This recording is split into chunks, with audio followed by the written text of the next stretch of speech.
કેશોદમાં વિવિધ મંદિરોમાં શ્રી કેસરી નંદન હનુમાનજીની જન્મજયંતિની ઉજવણી કરવામાં આવી। હિન્દુ કેલેન્ડર મુજબ હનુમાનજી ચૈત્ર શુક્લ પ્રતિપદાના દિવસે પ્રગટ થયા હતા। તે સમયે કેટલાક લોકો માને છે કે હનુમાનજીનો અવતાર છોટી દિવાળી પર થયો હતો। હનુમાન જયંતિ પર હનુમાનજીની વિશેષ પૂજા કરવાની જોગવાઈ છે। આમ કરવાથી આપણે આપણા જીવનમાં આવતા તમામ અવરોધોને દૂર કરી શકીએ। આ દિવસે આપણે ખાસ પ્રયોગ દ્વારા ગ્રહોને પણ શાંત કરીશું। આ દિવસ શિક્ષણ, લગ્ન અને દેવાથી મુક્તિમાં સફળતા માટે ખૂબ જ ખાસ હશે। હનુમાન જયંતિને હનુમાન જન્મોત્સવ તરીકે ઓળખવામાં આવે છે। હનુમાનજીને સંકટ મોચન કહેવામાં આવે છે।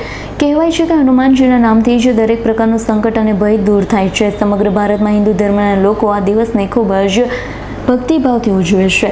કેશોદમાં પણ જુદા જુદા હનુમાનજી મંદિરોમાં હનુમાન જયંતિનો ઉત્સવ ધામધૂમથી ભવ્ય રીતે ઉજવવામાં આવ્યો। જુદા જુદા મંદિરોમાં વહેલી સવારે મંગળા આરતી સંત અને પૂજારીઓ દ્વારા કરવામાં આવી હતી।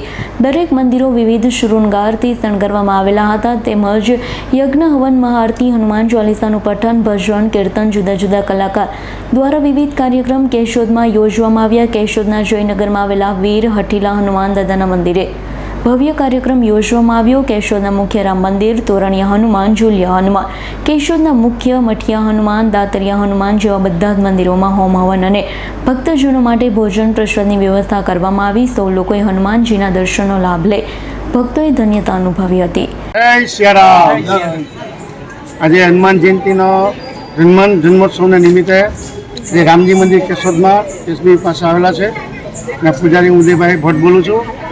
અને આજે હનુમાન જન્મોત્સવ નિમિત્તે અહીં રામજી મંદિરે એક યજ્ઞનું આયોજન કરેલું હતું અને સાંજે હજારો ભક્તોમાં આજે પ્રસાદીનું આયોજન પણ કરવામાં આવેલું છે।